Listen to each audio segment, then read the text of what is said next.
pick what your Lamborghini is. And if it's a Lamborghini, get a Lamborghini. If it's time with your family, have time with your family. And for us, we luckily both like travel and adventure.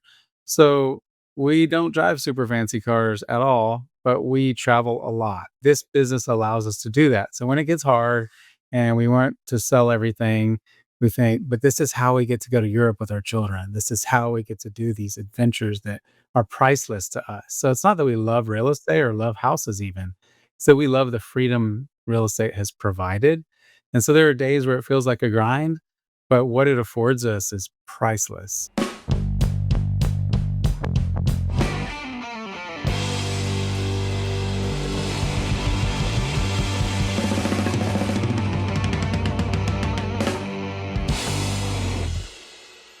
Hey friends, welcome back to the Evergreen Marketing Podcast by Carrot.com. I'm here to help you build a business of freedom and impact by helping you get more leads, close more deals. I'm your host, Brady. And today I got some new friends from San Antonio, Texas, referred to me by John, who was just on the podcast recently. And it's Veronica and Will from San Antonio. They retired at the age of 43 off of rentals, and they've got a really cool story coming from firefighter and educator into full-time real estate, retiring real estate. And we're going to flip the script today. Usually we're talking with active investors, flippers, wholesalers, and I thought it'd be really cool to see from a buyer's perspective what makes a great wholesaler so you guys can get more deals to the finish line. So we're going to cover a few things, but it's going to be a good conversation. Veronica, Will, welcome to the podcast, guys. Thank you very much. Thanks for having us. Yeah, I'm excited to have you. So we'll dig into it just a sec, but everybody, first, a tip that actually works. Okay, here's the thing. If you're an investor, you know that some leads deserve more attention than others. You're not going to spend all your time on every single lead, but sometimes the hard part is knowing which ones to focus on, and some of the good leads getting lost in the shuffle because maybe they take 6 months, 2 years to close, whatever. We just rolled out some really cool AI features within Carrot CRM last week, a few weeks ago, as the time you're listening to this. But 2 of those were AI lead scoring that helps you prioritize leads that are most likely to close based on a bunch of data points and your conversation with them in the CRM. So it's really cool. It'll basically put the most important leads up to the top so you don't have to sift through them manually, based on things like motivation, how much equity they have in the property, their timeline for selling, that thing. And summaries of all your conversations. So no longer is it like, okay, let's go to this lead and dig through all the call notes and all the texts and when did he mention this and where did I last leave off with this lead. You can see a quick snapshot summary of every conversation with every lead in the AI features of Carrot CRM in the paid plan. So it's really cool. Check it out. Go to carrot.com/CRM. Check out our website. If you haven't seen those yet, we'd be happy to show you around and see what it's like to get set up on Carrot CRM. One more thing, quick housekeeping. We just announced Carrot Summit. It's free. It's still free. This is our 6th year doing it. We've got 2.5 days of investors talking about how to generate leads and close deals. Day 1 is all lead gen. Day 2 is all sales negotiation. And there's even a paid VIP day 3, which is brand new for this year. So I'm super excited about that. It's going to be awesome. We're going to give away a ton of value for free. It's all live. But go to carrot.com/summit, grab your spot. And that's happening August 27th through 28th. So it's going to be a lot of fun. All right, I'm out of breath. That's all the preamble. Let's get down to the meat of it. One thing I want to get out of the way. We just met today for the first time, but you guys have been in the Carrot ecosystem for a while. You guys were members, but you're not anymore. What happened? Oh man. Canceled Carrot member. I know, it's terrible. The Carrot, I'm the tech department in our business, and that's a bad thing because I'm not very techy, but I really like the website, because I could actually change things, modify it. I had a blog running there. We built quite a readership just of the blog that we hosted there. So I loved it. And then I was sold on a very expensive, very expensive website that was going to generate all these leads. And at this point, it's like non-functional. It's terrible. It's the biggest waste of money. So we'll be coming back to Carrot before long. Definitely like that. We don't do a lot of lead gen ourselves. We do buy from wholesalers a lot. So it just hasn't been a huge priority. But it was such a user-friendly interface that even I could manipulate it and modify it. That was cool. That's good to hear. I appreciate that. I wish I could catch people before they switch to custom. We get the cancel notice like, "Hey, we got a website built." And I'm like, and a lot of times end up coming back and it's like the custom website Mhm. didn't do it. I Right. spent a bunch of money. I hear that too often, so I try to save people from it. Right. Yeah. Okay, so let's talk about your guys' path, kind of what your business model is right now, and then we'll get into like the meat of like what really does make a great wholesaler, who you guys are doing business with, who you're partnering up with. I think it'll be really valuable. So yeah, what'd your journey look like? How long you been retired for? Tell me about it. Well, long story short-ish is we got married and we'd say we had a net worth pretty close to zero, but we didn't even know what net worth was. We had a lot of stuff, a lot of payments, and not a lot of money. And that was about 14 years ago. And then I had always wanted to do real estate, and I convinced Veronica, like, hey, if we turn my house into a rental, this bachelor pad that we were moving out of, maybe we could have a rental property and it could pay for our kids' college. And long story short, we did it. We had great tenants. We kind of got hooked. And a few years later, we bought another, and a few years later, another. And then as we had maybe 5 or 6 properties, and Veronica was very busy at work. I was on shift work, and she decided, I think I could stay home and manage these. And, we wouldn't pay a lot of our expenses that go along with this career, like, dry cleaning and commuting and childcare and all the stuff that adds up. And I'll manage the properties. And when she did, she put her energy really into it, and the portfolio just grew. Um, and so we were both able to retire by the age of 43, which was pretty awesome. And kids are still at home, and we have one going away to college now. So that first house is coming to its purpose, And yeah, it's been great. Well, congrats to you guys and hats off to you. It's got to be cool to hit that point while you still have kids in the house too, It as opposed to them is. being moved out. Mhm. Yeah, that's cool. So what were you guys so you were a firefighter, Veronica, you were in education. Right. What was that transition like? Like both working full time? It's really interesting because Will always wanted to have rentals, like he said, but we both really loved our careers. So we thought, oh, we'll just buy a rental, every now and then just to supplement retirement. But once we got into it and then started learning through podcasts and books and going to local meetups, that's when we thought, oh, well, this could actually turn into a business. We could actually scale this a little faster and buy multiple properties in 1 year. And so that's when we started scaling, but I was in administration. So at the time, I was a high school administrator, and it was just crazy hours. But I never thought I would leave my career. Um, but it was just we. By then, our daughter was born, and it was tough juggling it all. And I knew I didn't want to promote to principal. I really enjoyed having the time off in the summer with the kids. Um, so I made that switch, and I would have never had you asked me that at the beginning of my career, I would have been like, told you were crazy, think I would leave. I just loved it so much at the time. So I always tell people, like, we don't know ourselves 10 years from now. Like, even if you love your career, you just don't know what the future will bring. So, we haven't, I guess, a responsibility to our future selves. And that's what real estate, in a way, has done for us. And Will, too, he loved being a firefighter, and we still have a lot of friends that are both in both professions. But, we just like having the freedom now and the flexibility to have more of a, I guess, just to say on how we're going to spend our time. Yeah, that's awesome. Well, good for you guys. It's funny. Like I got a friend up in Eugene, Oregon, about an hour away, Robert Grand, been a care member for a long time. Still battalion chief at the fire department in Eugene.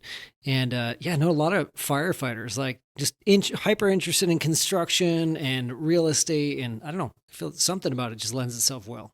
Oh, Right. absolutely. They have the perfect skill set.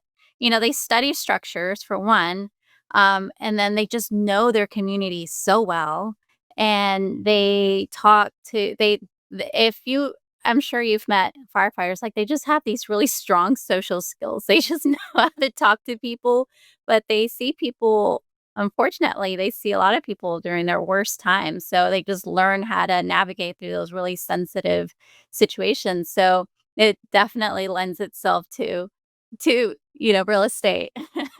Yeah, I hadn't even thought about the people element of it. That's huge. Probably one of the biggest parts. Hmm. Mhm. Interesting. Okay, so what's the business model right now? You guys are you guys just purely buying from wholesalers? Like where are you getting leads from? Wholesalers, just in our personal network, we've been doing it long enough that a lot of times people inherit a house, they'll just call us and like, "Hey, you wanna take a look at this house?" And, um, so our personal network, wholesalers, probably over 50% from wholesalers, maybe 70%. Some MLS listed properties, but the main business is buy, renovate, hold for the long haul and never sell unless it's for something better to trade up. And then we've pivoted. We raised a lot of private money. That's how we funded a large portion of our portfolio. And so we pivoted to lending with our partners. We had more money available than we had deals that made Hmm. sense. So we pivoted and they liked the lending and we wanted to keep their money occupied. So now we will partner with them to loan to other investors in our network. So that's been the kind of the split, the two business lines of either the buy and hold rentals and then the private lending. You guys were doing lending for the properties you were buying to renovate them, or just connecting other lenders to your wholesalers? Yeah. So it started by raising money just for our deals from people in our Mhm. friend group and network and church, Yeah. and firefighters would loan to us for our deals. And now with them, we'll loan to other people in our network that need to do a flip or whatever they need to fund, and we'll just say, come up with the terms that work. And it's great when it can benefit people, in our circle that we have a relationship with and get their deals funded. Okay. Nice. Nice. Okay. I feel like I get a good feel for it now. So, let's talk about like what makes a good wholesaler. I want to know like, what are the things wholesalers do when they bring you deals? We're like, what the heck is this? What is this? What is this deal? Why are you bringing me this? Or versus the ones that light you up and you're like, this is the perfect deal. Thank you. So, what I think it became really popular to have like these mailing campaigns where they would just mass mail, to my email. And after a while, those just were exhausting. And I just don't even look at them anymore. I like the wholesaler that's going to call me and talk to me and tell me about a deal. And then I really like establishing relationships. We have a handful of wholesalers that we work with that they have provided such great deals that whenever they call me or text me, um, I know it's a deal worth looking at. So it's somebody that takes the time to build that relationship and get to know what our buy box is. And also somebody with integrity. We worked with one wholesaler that we bought multiple deals with, and we had one under contract, scheduled to close. Everything was going great, but it had a tenant, and the landlord at the time was having a hard time moving the tenant along. And we would have, it was such a great deal that we would have closed anyway, even with the tenant in place, and would have even taken, over the eviction process. But this wholesaler said, no, no, no, let the seller take care of this. And if you're okay with delaying closing, he's getting closed. Let's get this tenant evicted first before y'all take this on. It's like, wow, like he didn't have to do that. So after Yeah. that, of course, anytime he sent us a deal, we knew that it was somebody we could trust. So somebody with integrity that just takes the time, it just took, just a little bit more time to really, I felt like he was looking out for us and our interests. And um, so that's worth a lot. And then someone that understands the market, because rentals are going to be a little Mm. bit different from flips. So, or somebody that knows what area we really like. So if a deal comes up in that lot in that area, like, oh, I know you really like this area and this came up. So I guess it's the relationship Mm. piece. Somebody that's taken the time to get to know us a little bit. Hmm. Yeah, I want to talk about relationships, but first, you mentioned the mass email things, and that's huge. I hear that from a lot of investors, like just flooded with emails. Were you interested in any of the emails, picking deals from them, or was it just like you're inundated with ones that aren't even a good fit? It was just too many. It was too many to parse through. It became a second market. To me, the MLS and Zillow and these places, that's where you go to see the whole market and everybody sees every property. But a wholesaler's finding these one off properties. If you invite us to a showing with 10 other people, someone's going to overbid and buy that. So I don't go to those group showings anymore. I want to go when you called me and said, "Hey, Will and Veronica, I think you're going to like this one." Man, and if we have a relationship, I'm gonna drop everything and analyze it. Where your competitor may send me 20 deals and I didn't look at any of them because it was just noise. So I think we may not pay as much as some people sometimes. Like we may not bid that deal up with the 10 show, 10 other people viewing it, but we will close. And so we try to build that relationship too, that if we give you a number, we're going to follow through and close no matter what. So we want to be a good buyer to wholesalers as much as we want a good wholesaler for us. And we're gonna be repeat buyers. We're gonna close and we're gonna buy again. So Yeah. Okay. Did you guys ever use like Investor Base or an Investor Lift or any of those softwares like, to get matched up with wholesalers? That's the source. I mean, I wouldn't get a name job, but the ones that I get about 100 investor lift emails a day. I don't even know what investor lift is, except it's like a fire hose of pictures of houses, but I can find that on Zillow. Like I need, that's just too much for me to funnel through. None of it, it's all over the different sizes, different this, different that. And the people that I have talked to individually that know Veronica and Will like this, we don't buy 100-year-old houses. We buy from 1950 forward, and they get the feel for what we buy. Those are the best. They just standing out. It's just personal. Maybe we're old fashioned, but that mhm. personal relationship matters. I think it makes sense. And I think that you can use tool. I was just curious about the tools. I didn't assume you were using that tool. I think even if you're just emailing manually, I hear about that. People just blasting, but like get to know someone's buy box, do a little bit of list segmentation, like give a little more attention to detail. Interesting. So where are you guys building these relationships? Where are you meeting wholesalers at? Well, we've been networking for years, and I was kind of sad. I like networking. I really enjoy it and meeting people. Like I like people. So we would go to in-person networking. But after COVID, that really shrunk and we felt like there was a void.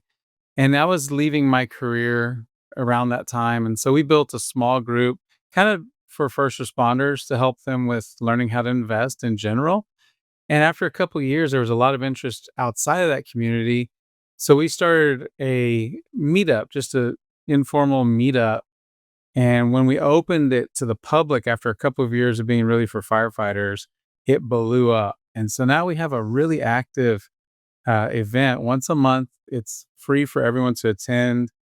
And it's been great. We're getting like 100 plus people every month in different aspects of real estate. So wholesalers, and we say it's a pitch friendly environment. So wholesalers come pitch your deals and lenders come tell people what you got. And it's a place for people's businesses to help each other. And that's been really great because we've gotten that face to face time with some of these wholesalers, gotten to know them, and gotten to know us.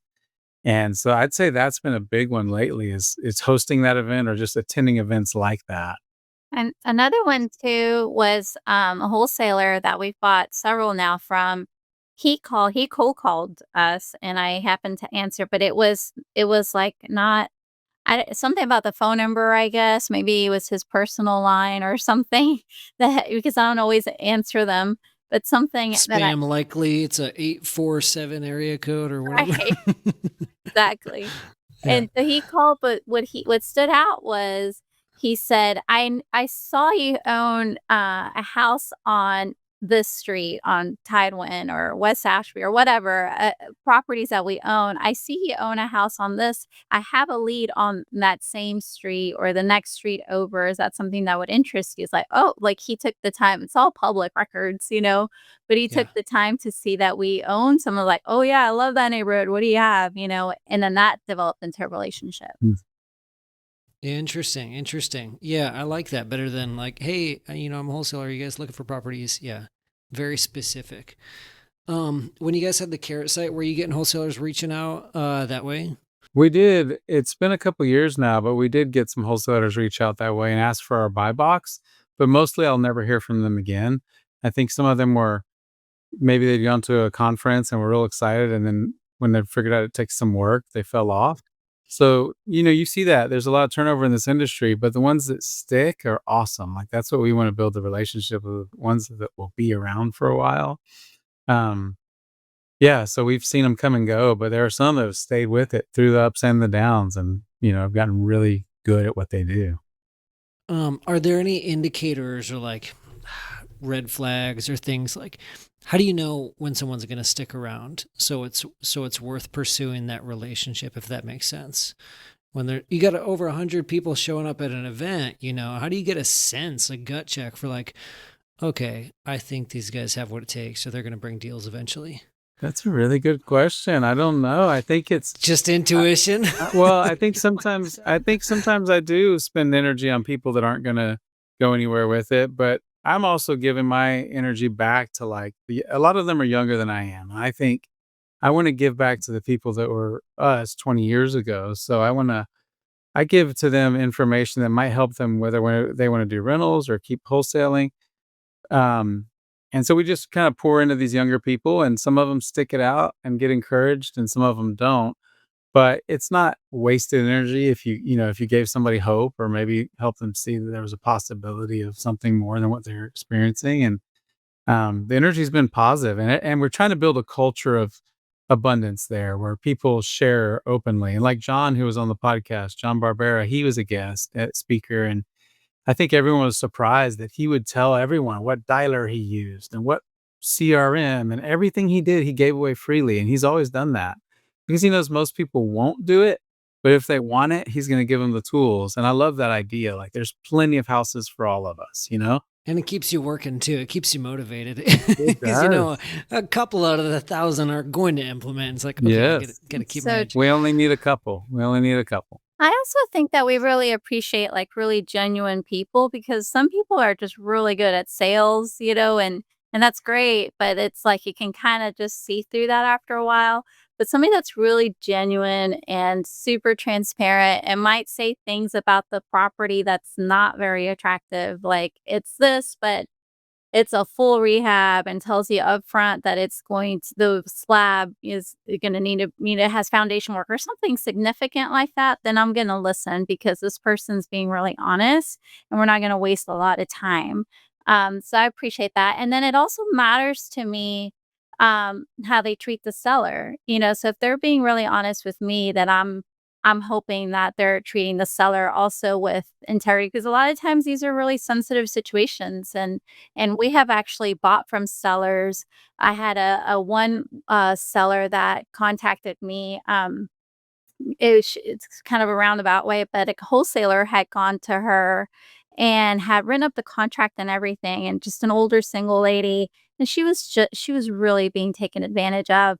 And so I sat down and wrote down everything in detail with the contract, and then I even called the wholesaler with her on the phone because it was just so terrible. So I want to know that whoever we're buying from is also treating the seller with respect, and integrity and not taking advantage of someone. That's a really good point. That's important. I appreciate that a lot. I think that's the first time I've heard a story like that where it's like the buyer is, I'm sure it happens more often. I just don't hear about it, but like buyer reaching out directly to seller and saying, hey, let me go to bat for you. If a wholesaler is just like taking advantage of them. Was it just like super low ball offer, like not disclosing things? What was it? She reached out to me because she knew that Uh, it was kind of a roundabout way, like, it wasn't the wholesaler had not brought me the lead, because I also wanna respect that too. This was a wholesaler I didn't even know. So this woman, had gone to my dad, he owns a store here in town and saw my business card that I'm a licensed agent, just happened to pick it up, and I had a conversation with my dad. It was like, "Oh, yeah, my daughter buys properties too." So she just called me and said, "Do you mind looking over this contract with me?" And I said, "Absolutely." So I drove over there, and so she wanted to net 50,000 from her house and at closing, The and seller the or the seller, that's wholesaler? what she wanted Yeah. to net. I want to Yeah. net $50,000, but I don't understand this. And he had written it up as purchase price of $50,000. So she wasn't going to net 50, but he was really pressuring her to sign.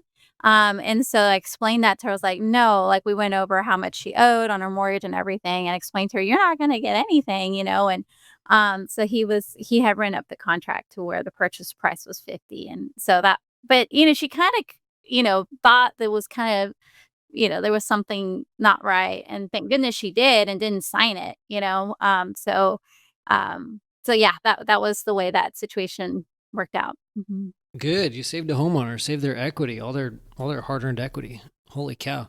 Are there any other are there any other thing like red flags that you look out for with bad wholesalers, or or even with good sailors, things that will like kill a deal, where if you get a hint of something, you're like, oh, this is off.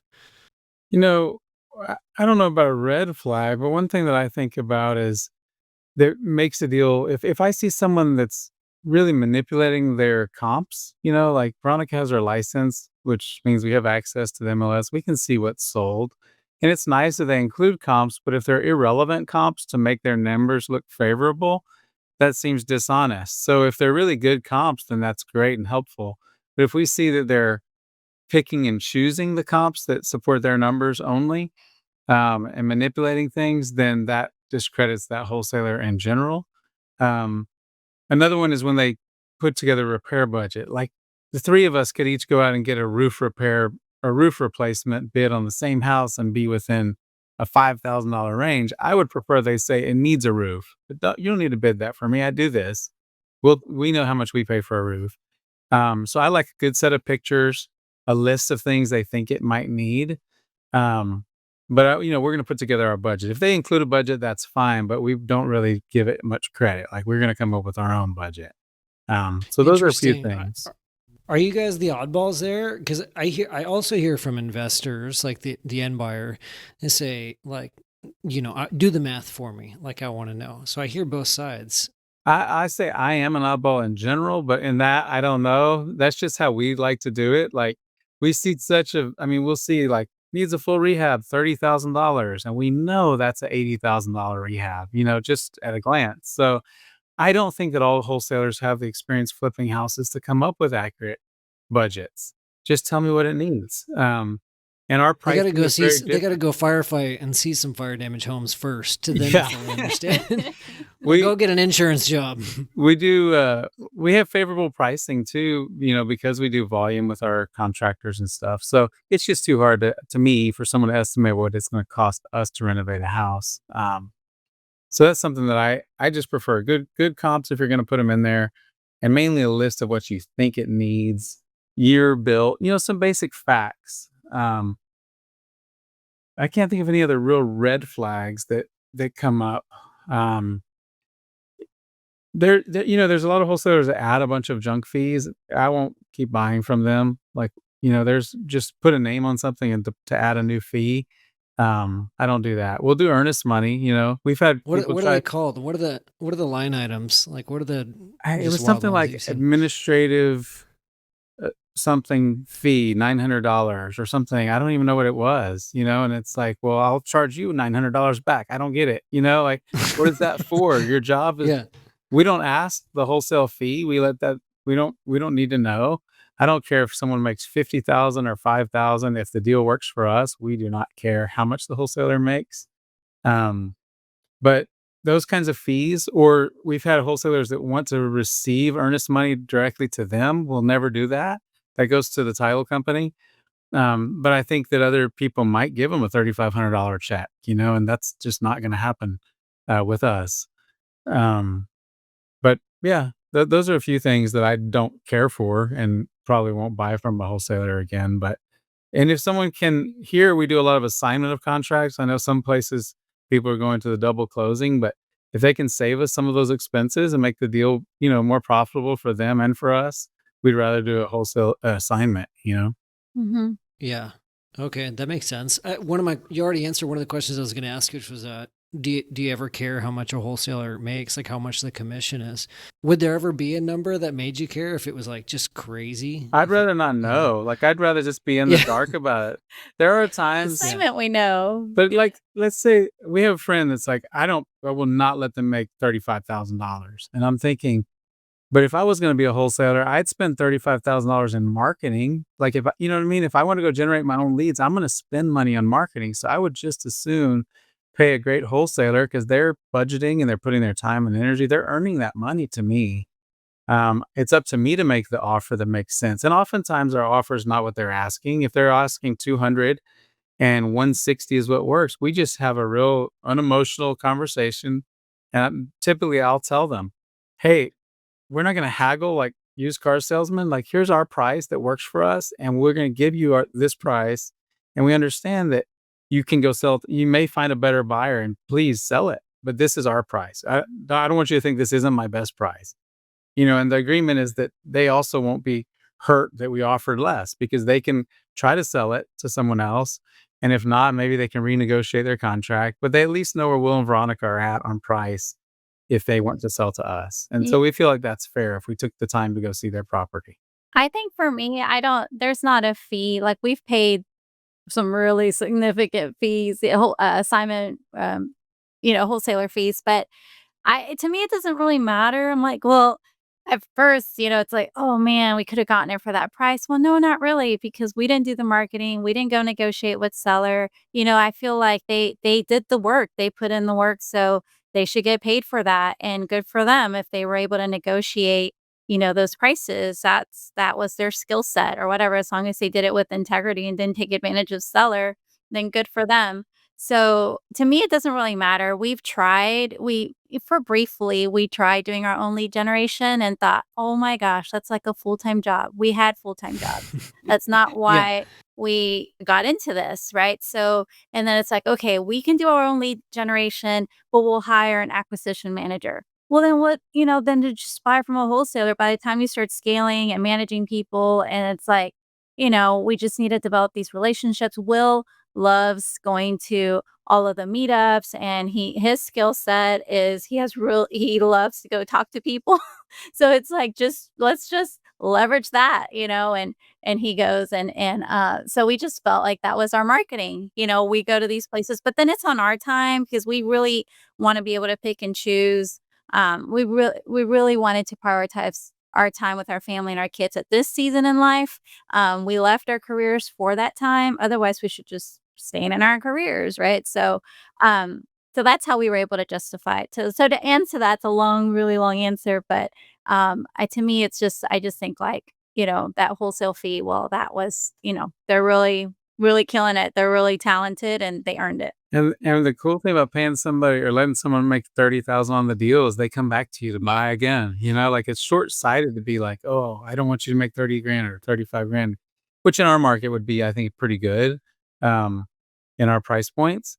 But I think if they can make money doing business with you, they're gonna bring you more deals, so it's mutually beneficial. If the deal we know our number, so if the deal works for us and what we're doing, and they make $30,000, then we all win. We know our numbers, and we're gonna tell them what our number is, and it may or may not work for them, but, that's just we're not gonna spend a whole lot of time, crying about it, I guess, we'll just move on to the next deal.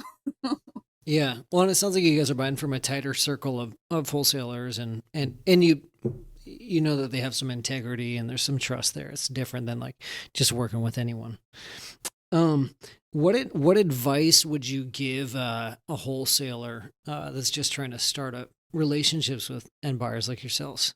Yeah, I think beyond just the transaction and think about a career. Think about, with all things investing, we're doing things, with buy and hold, we're trying to make investments that are going to benefit us in 10 years, 20 years, 30 years. And the same is with a business. If you're a wholesaler, you're building a business. And in most cities, San Antonio is not a small city, and it's still a small network of investors. So your reputation really matters. And, the word travels who's good to work with and who's not. So do business with ethics and, you know, and try to benefit the people around you on all sides, the sellers, try to benefit the buyers and yourself. But think of the long game. It's those wholesalers. It's rare that we buy one deal from a wholesaler. If we buy one deal, we're often going to buy 5 deals, 3 deals, from that same wholesaler. So think relationship, return customers. If you can provide a good product to a end buyer, they're going to come back and buy more from you. So that would be my advice: is think about the long game in your long career. Don't be so focused on just that one deal. Yeah, just a simple phone call. Like, what are y'all up to right now? What are y'all buying? Has your buy box changed? What's your latest project? What I would love, love, love to see right now is wholesalers that are educated in creative. deal structures. So I would love to see that as a buy and hold investor. Our best deals are when we have create these creative deal structures with seller and have seller owner finance, or and I think often wholesalers get really stuck on price, negotiating a good price, but that financing can also be really valuable if they're able to learn that. So we've often gone back like, well, yeah, we could buy it at that price. If, sellers really stuck on price, try this. And we've gone through, and kind of educated people that way. So I would love to see that, but Yeah. not a whole lot Able of to that. get more deals till the finish line. Yeah. Interesting. Yeah, we get a lot of subject to type deals pitched these days to us, and most of them are pretty garbage, really. Like the financing's not that great. Maybe it's a sub two at a 5.5%, but it's a 1-year-old mortgage with, a 2-year-old mortgage, and it's a $20,000 buy-in, and it just doesn't make a lot of sense. So I agree with Veronica on that. If we could help more wholesalers understand that, yeah, it's not just price, it's creative deal structure, and we'd be willing to pay wholesale fee outside of all of that if the deal's good enough. Mhm. And so it might be a way for a wholesaler to get more deals that appear to be, you know, dead deals if they can understand the creative structuring. And then one more thing I would say, so wholesalers, s- keep a few deals over the course of your career for yourself. We're really big on helping young people learn about money and how to build wealth. And so the transactions are awesome and you can make a heck of a living being a good wholesaler. And I hope you do.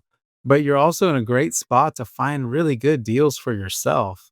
And so if you could keep one deal a year, two deals a year, you will be surprised the effect that can have over 5, 10, 20 years, life-changing amounts of money.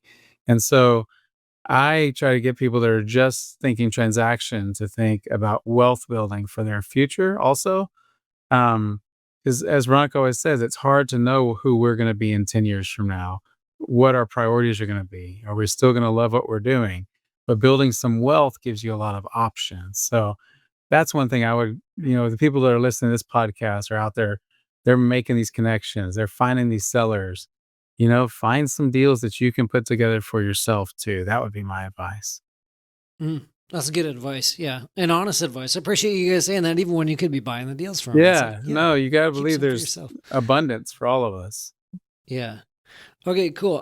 One or two more questions, then I'll like to do a quick fire round towards the end, and then we'll wrap it up. But I'll throw you a curveball. What kind of good marriage advice would you guys give people? Like, you guys do this business together. Sure, it's not all rainbows and unicorns. Like, is there anything you're doing that's like keeping things appearing from moving so smoothly? Yeah. That is so, it's so funny that you asked that. I've often wondered why people don't ask that question more often, I'm It's I'm like so very true. curious. I've been married. My wife and I, we just hit 13 years, and like we don't run a business together, but there have been times where we've dabbled in like side hustles or just business ideas together, and sometimes it just like clash hard if we're both too close to the idea or the thing we're doing. But if it's like something I'm primarily working on and she's like giving advice or direction, keep me on the rails, that works really well. And so I'm always just fascinated when you have husband and wife in a business and it's like going smoothly. It's not that often. And I talk to a lot more investors, like guys who are like, I've had this conversation a few times. The guy's like, how do I get my wife to like investing? And I'm like, well, you can't force someone to like something. I think it's a flawed question. Like, how do I get my wife involved in the business? I want her to be in. I'm like, I don't know, man. I don't know what to tell you. Like, Right. it either happens or it Yeah. doesn't. I don't know. I feel like you're setting me up here a little bit, Brady. Like No, I'm so curious to see what he wants to say. she's slow rolling this to see what I say, and then that'll determine how the rest of our evening I goes. I am setting you up. Yeah. No, I think for me, I married my best friend and we have a great friendship, but she's also smarter than me. So I married up in pretty much all regards. I kind of had the big ideas of like, let's buy rental property. And she was the implementer. Like, here's how we're going to do it. Here's how we're going to set goals. So we have very different strengths. And I think what we really learned is stay in our own lanes. So where Veronica manages a lot of the day to day of the properties and the renovations. I raise the money and try to find the deals and that kind of thing. So when we stay in our own lanes, we work better. When we just defined what those were, and we have different skill sets. So I'm fortunate for that. That we're good at different things. Yeah, we definitely didn't know that, right? Even going into this, but we quickly learned that we have very, very different skill sets, but it's having that mutual respect. Like, I'm more of a control freak than Will. Will's like, oh, man, I'm super competitive too. Like, we had this whole, like, we read a book and we had this, measure like wait, Scorecard. yeah, scorecard, and then I got all into it and I'm like, all right, I'm killing it. And then we have our meeting and it had done way more than he had, and he was like, "Great job." I'm like, "No, like, you were so like, we were competing." Like, this it's like he took all the fun out of it. So, I had to learn that, like, whatever if Will's working on something, that's his skill set. Like, when we're at a networking event or, he's so good at, like, just following his gut, and I'm like, "Where's the data to support that?" "Where's the spreadsheet?" And he's so good at, like, "No, this feels right." And I'm like, "Oh, we don't have time for feelings." Like, So I had to learn to, like, no, he's really good at this. Like, his gut is correct. Like, and so I had to learn to stay in my lane too so it's just that mutual respect. Like, this is what I'm good at and this is what he's good at, and then just sticking to that and just trusting that it's all going to work out, and then keeping the big picture in mind. Like, what this doesn't really matter. Like, it doesn't, in the end, like, we're together, the kids are great, like, that's really what matters. So keeping focused on, because we can easily get carried away. We wanna grow, grow, grow, and, want and scale and whatever, but just keeping, what's most important first, I think, has really helped I us. think remember why you're doing it. I tell the people in my group who are a lot younger than me, like, pick what your Lamborghini is. And if it's a Lamborghini, get a Lamborghini. If it's time with your family, have time with your family. And for us, we luckily both like travel and adventure. So we don't drive super fancy cars at all, but we travel a lot. And this business allows us to do that. So when it gets hard and we want to sell everything, we think, but this is how we get to go to Europe with our children. This is how we get to do these adventures that are priceless to us. So it's not that we love real estate or love houses even. So we love the freedom real estate has provided. And so there are days where it feels like a grind, but what it affords us is priceless. So having that is great to that shared interest that it affords for us. And then the hardest challenge I think is not talking about business all the time and setting aside time where you Yeah. don't talk business. And remember, you're a married couple first and parents first and business after, because it can infiltrate every part of your life. The business can, if you're not careful. Do you guys have like set hours? Is it like, hey, we don't talk business at like around dinner time, or what does that look like? We don't, but we've talked about that. We should be better about that. I think that's a good idea. In fact, we talked about, like, even on dates, like, you can go on a date night with each other and then start talking about business. Like, no, let's stop that, you know? Yes, we made Um, that a goal, yeah. and then treat it like a job, work hours. So after 5 o'clock, we try really, really hard not to talk about it, or at dinner, not to talk about it. So, and then we both like to read, so that's also good. Like, we talk about what we're reading, or we have, like Will said, even though we're super different in the way we approach things, we have a lot of similar interests, so we have a lot of fun together. Um so I think that's important. Yeah, that's good. I can imagine the hardest part being like what you said, trying not to talk about work all the time when that's like what's happening. If that's 90% of your world, like how do you not talk about it? But I agree. Like my wife and I, we try not to talk about like work on uh, date nights, and like there's a fine line between like, oh, what is just an idea or like a shiny object I'm exploring and what's actually work. But yeah.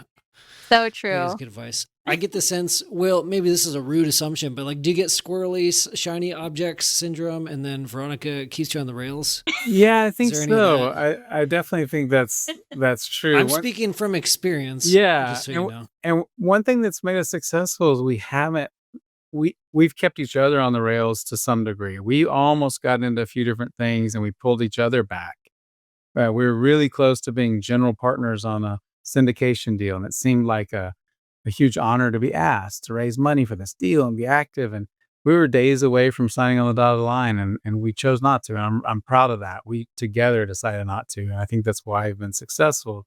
Um, everyone was pivoting to short-term rentals, and we stayed the course with what was working. So we've been very tempted by those things, but we keep pulling back to what works for us. So the main pivot we've done is the private money, but we haven't really changed industries. Trying to buy a little bigger deals now, multifamily and that kind of thing, but it's still the same, same deal basically is buying, adding value, and managing assets.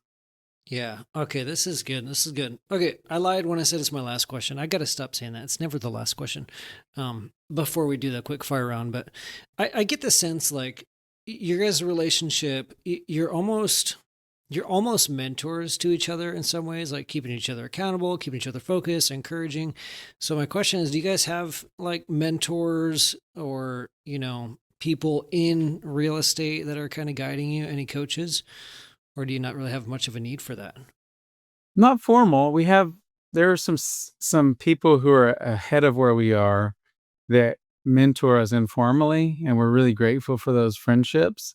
We don't have a formal group. One thing we did have for years was a small mastermind that met every 2 weeks religiously. It was about six of us, and we would meet. And we were slightly different niches, but all within real estate.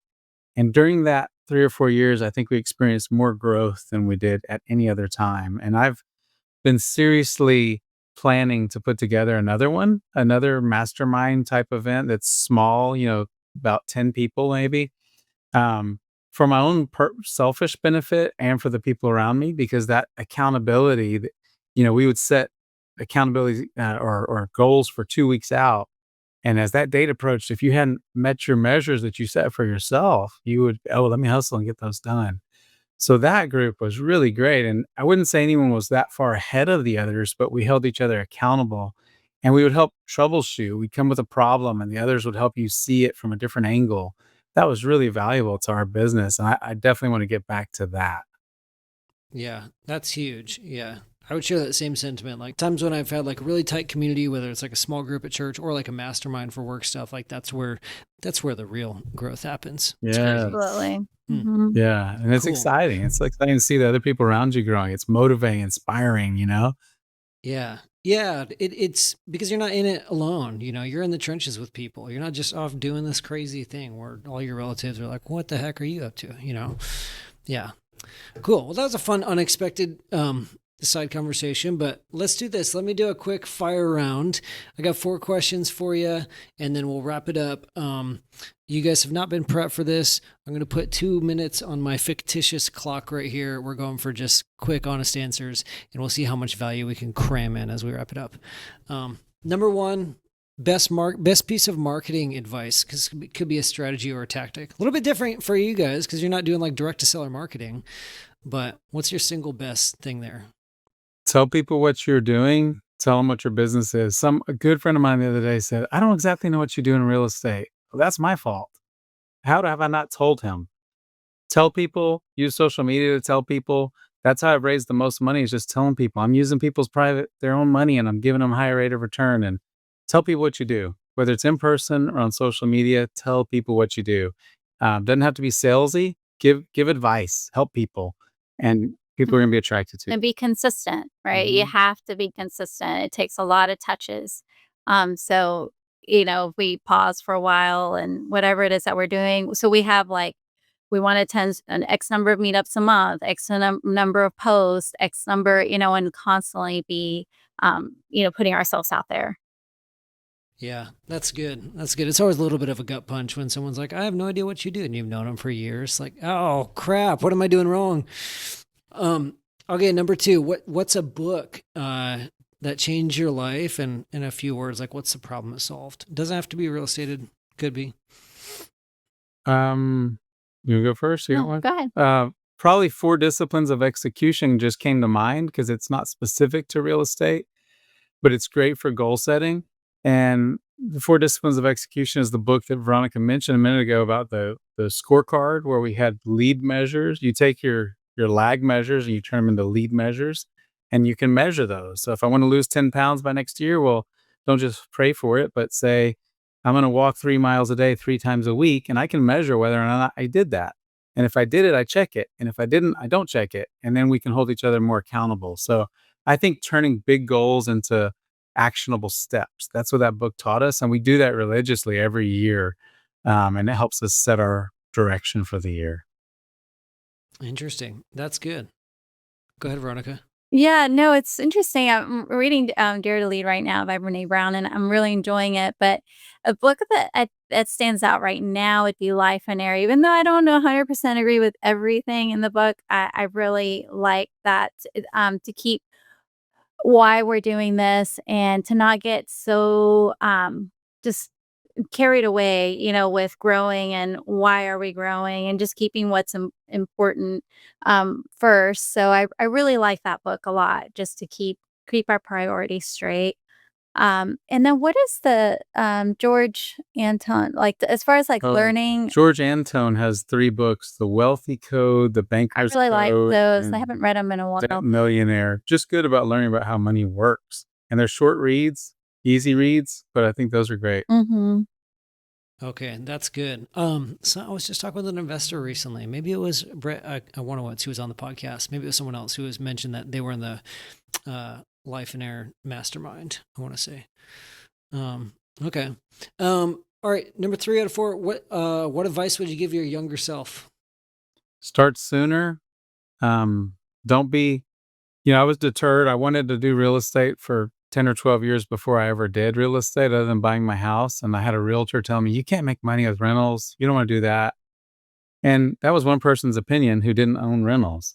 Like, if you want to get to the source, like find people who are successful and maybe people who have failed and then weigh it. But you can find someone who can deter you from anything if you let them. So be around the right people.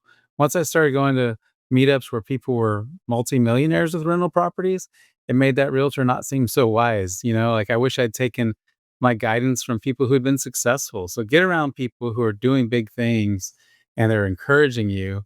um, don't take advice from people who had a cousin who once had a rental property and didn't screen and didn't do everything. Get around the people that are encouraging. And so I think that's what I would say.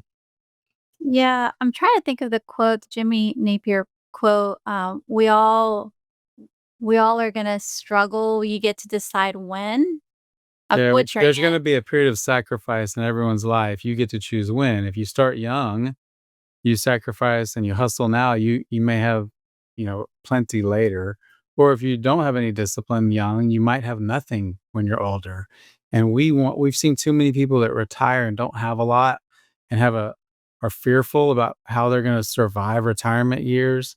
And it's like, man, a few degree pivot in your 20s and 30s could make a huge difference when you're older. And some of us are going to live a long time with the world we live in with medical technology. I have a grandmother who's 99 and she lives comfortably in assisted living and she'll be 100 next month. And, they made a few good decisions. So she's able to live comfortably. And there are no other people in the same situation that made a few bad decisions and they compound over time, either for the good or for the bad. And so learning as much as you can and having the discipline to make small pivots at a young age will make it a lot easier. You won't have to make huge pivots at an older age. But with that, I also think that when we're young or my younger self, I would tell her to take more risk. It's always super responsible. What's the next step? And and I just had I maybe taken a few more risk earlier on, that's the time to do it. Like we don't know what life brings and as we get older and I've learned that there's different seasons in life. And so the older we get, the more maybe we start turning to more, wanting to protect what we have.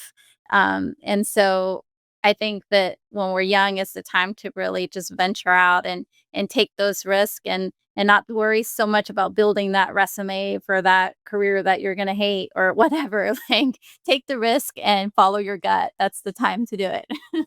Yeah, that's good advice. That's good advice. Yeah, start sooner. And yeah, it's a hard thing to, sometimes it's hard to think like 40, 60 years down the road. Like, how's this going to impact me in 60 years? Yeah.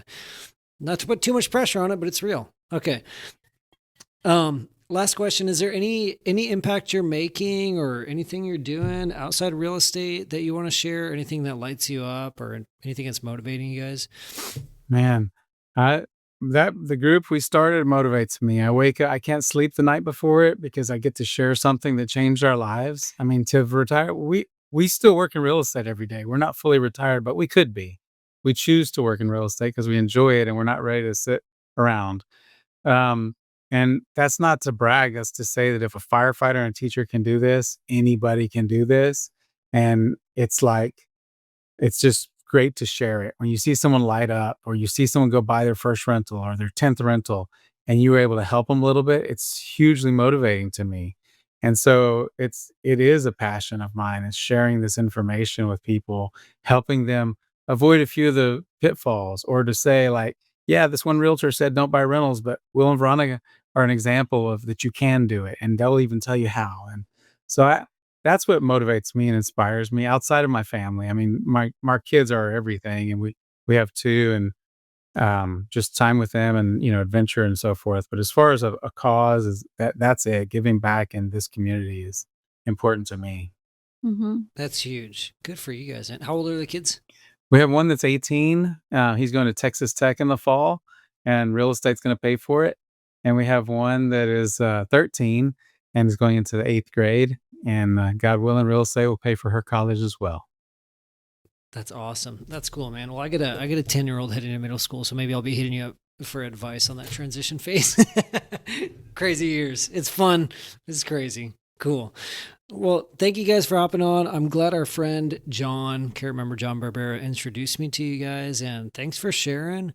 Where can people, if they're in San Antonio or if they want to reach out for advice, where can they get in touch with you? Man, our Facebook, I post most of our business stuff on just my Will Pritchett Facebook page. And that's probably the best way. Or email me at will@homeagainproperties.net and tell me you want to be on our mailing list. I send out a newsletter like twice a month and just things I'm thinking about and when our next meetup's going to be.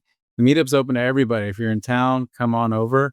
But we just share stuff we've learned about money and about investing and about cycles, market cycles, and just our own thoughts. And I really like sharing that way. I like writing. So I'd love to add you to my mailing list. So that the best way is just email me, will@homeagainproperties.net. Cool. Okay. Sounds good. I'll put a link in the show notes to it for you guys too. But yeah, thank you guys for hopping on. It's been a lot of fun. It's good getting to know you guys. Thanks for sharing kind of like what wholesalers can do better, do differently. So Yeah, man. yeah, it's been Thanks for having thank us. you. We really appreciate it. We hope this helps somebody. Everybody, thank you for listening. Thank you for watching. If you have any questions, ideas, feedback for the podcast, feel free to hit me up too, brady@carrot.com. I'd love to chat. Until next time, we will see you guys next week.